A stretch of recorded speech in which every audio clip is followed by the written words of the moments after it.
maybe, I keep hearing this persistent chatter. Right. Dark horse candidate. Yeah. The Brett Favre career arc. Oh, baby. From Green Bay. It's all to the Jets. aligning.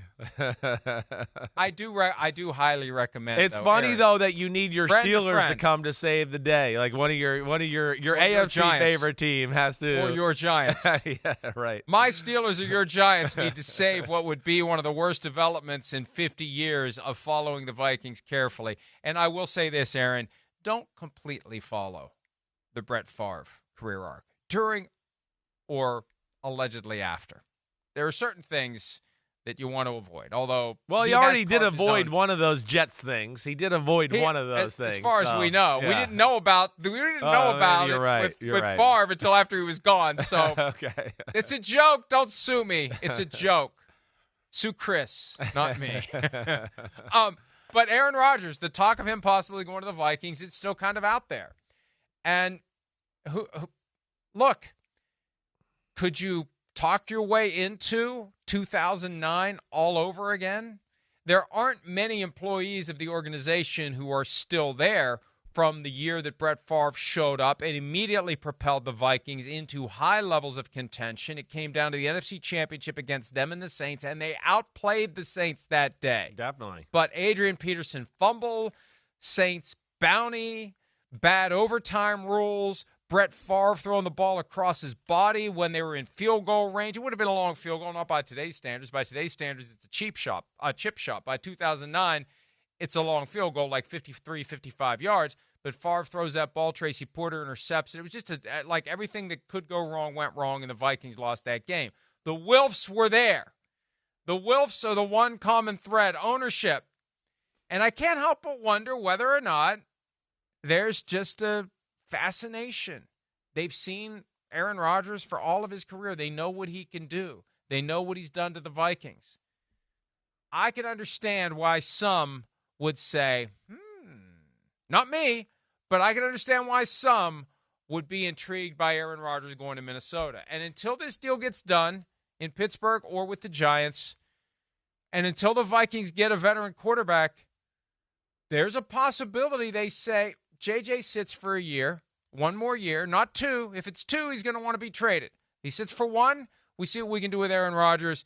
And then next year, we flip it to J.J. McCarthy, and it gives Rodgers a way to flip off Green Bay. Although I don't know that he's got the same kind of lingering hatred for Green Bay that Brett Favre had. Yeah. Remember when Stafford stayed with the Rams, Albert Breer had the item about Dr. Neil Elatrosh, the Rams team physician, who had worked on Aaron Rodgers, sharing the stories with Matthew Stafford of Rodgers recognizing after he left the Packers for the Jets. Maybe he didn't realize how good he had it with the Green Bay Packers. So maybe Rodgers doesn't have open animosity for the Packers. So that wouldn't be a motivation to get back to the division to kick the Packers' asses twice a year. But still, if you want to play, you got Pittsburgh, you got the Giants, and you've got this hovering, maybe vague, dark horse possibility of the Vikings. And I hope to hell it doesn't happen, but I can't rule out the possibility of it happening. Well, with Daniel Jones leaving and going to the Colts, I feel like opens at the door just a little bit more. Because it just it kicks around more possibilities. And then, here's the other aspect that jumps to me. I mean, of course Aaron Rodgers wants to go to Minnesota. Of course. Who would not want to go with one of the best offensive geniuses in football and then those receivers and tight end and play there? And, they were sure he's a genius? Well, Kevin O'Connell, yeah. Yes, he is. I'm just trying to convince. I'm trying to persuade and Aaron Rodgers is, Minnesota. okay? So you shut up, all right? You be quiet. One is a delicate genius. But either way, you couple that. And, also, they were 14-3 last year. They were 14-3. And this is where I do wonder what Minnesota's thinking, right? I know they're confident in their football team, and I know Kevin O'Connell is confident in his ability to coach any quarterback. He's shown us that. But also in that, I do look at them and go, hey, you're kind of ready right now, right? The window's open. The team's ready. Right? The receivers, we just talked about, the offense is ready. You just got a damn good guard and a good center to hold down the fort for a year or two. But get Will Fries from the Colts. He's one of the better guards in football. I mean, so your offensive line is pretty damn good. Aaron Rodgers is going to like everything about that side of the ball. And the Vikings have improved their defense. They've got 2 decent pass rushers on the outside, better than decent, real good. Right? They kept Byron Murphy at home, gave him a lot of money. And now we added Jonathan Allen, a D tackle, and Hargrave, right? Hargrave's on his way in through the door. So, I mean, you look at that and go, wait, the Vikings, the additions they've made, they're still no question one of the top teams in the NFC. Do they want to go with the rookie quarterback that didn't play last year and risk maybe not being one of the best teams? Or do you want to go, hey, bat phone, Aaron Rodgers, like, you want to talk a little bit here because we might get an opening? I don't know. I mean, there's a lot that makes sense, but you just have to worry about if he wants to stay 2 years, and that does mess up the J.J. McCarthy thing, and I don't think he would be necessarily happy about that. Yeah, that's the reality. And look, if Sam Darnold had stayed with the Vikings on a firm 2-year deal, I firmly believe that J.J. McCarthy would have asked to be traded. Could they make McCarthy happy to sit for 1 year? And if you're McCarthy, maybe one, right? If you're McCarthy, like, what standing do you have to strenuously object to one of the all-time greats showing up and playing quarterback for 1 year? Right? Yeah. The worst-case scenario is they win the Super Bowl, and now the bar is higher for J.J. McCarthy when he finally starts playing next year. That's the worst thing that could happen for J.J. McCarthy, that Rodgers plays so well, he becomes a tough act to follow. Right. Or he plays so well, it goes so well, he goes, let's run it back and do it one more time, like the original like story. Favre in 2010. Right, the original and story. we know how the 2010 part of it ended. That was the year that the extracurricular activities in New York came to light for Favre. It wasn't a 2009 thing. He got through all of 2009 without that coming to the surface. 2010 was when he had to deal with that of his own making. Yeah. And then everything else just kind of cascaded. The season fell apart, and by the end of the year, his starting streak ended. He suffered a concussion when the Vikings had to play on that rock-solid green cement because it was frozen at the College Stadium because the roof fell in on the Vikings Metrodome. It was just for as well as 2009 went for the Vikings. 2010 was a disaster in every possible way. Right. So yeah, but you're right. Rodgers could decide I want 1 more year, and that's one of the issues. And now going back to 5 minutes ago, though, if the team in purple wants to get involved, if Aaron Rodgers and company call up Minnesota and start to get a little interest there, then, do the tides sway towards the Aaron Rodgers with the conversations with Pittsburgh. And then Pittsburgh might be like, I think you were looking for, the phrase you were looking for is shit out of luck. They will be in trouble, and they're going to have to offer Aaron Rodgers whatever he wants. So that's where this could get interesting.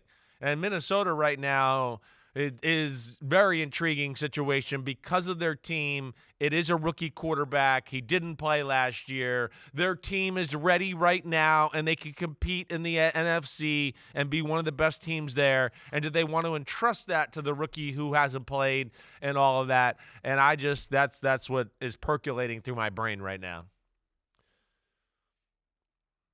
Fly, Eagles, fly.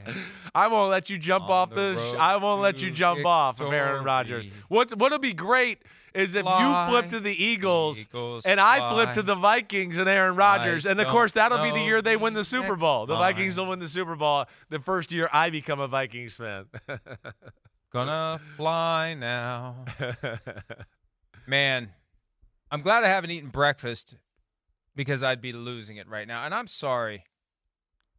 But we don't know, and there's no rumors or thought of that.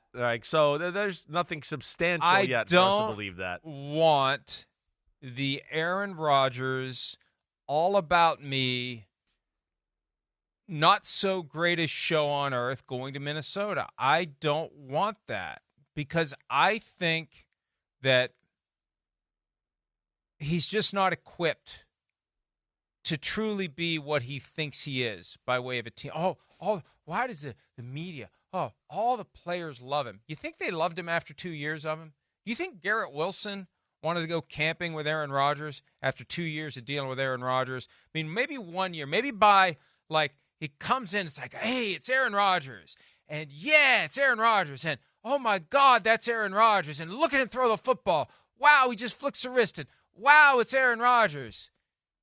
And then after a couple months, it's like, man, he says some crazy shit. Yes, but we don't seem to see that reaction from anybody on the Jets except for Garrett Wilson. I know. The people we talked to at the Super Bowl, the players' reactions on social media when they said the Jets were going to let him go. I mean, all of those would make me believe that he was really liked with the football team. And, I know he handles things in the media where I find him annoying at times, right? And he has definitely done some things where I've gone, what are you doing? But I think as a whole, the players, the locker room does like Aaron Rodgers. I do. I do think that as a whole. He wants everyone on the team to submit to the idea that it's a team and it doesn't apply to him. He can go do the McAfee bully pulpit and say whatever he wants and stray down the garden path of conspiracy theories or settle scores or whatever. It's not becoming to a franchise quarterback. It's just not. It's great for my business. And let me tell you, as an entrepreneur who has owned and operated ProFootballTalk.com since November 1 of 2001, it would be awesome blossom, extra awesome if Aaron Rodgers ends up with the Vikings. But personally, I am just dancing on the line and dropping an F-bomb today. You did it so casually yesterday, I feel like it's okay. It would effing suck if Aaron Rodgers is the Vikings quarterback. That is the conflict for me. It will be a very good year for PFT and PFT Live and all things PFT. It will be a very bad year for Michael J. Florio.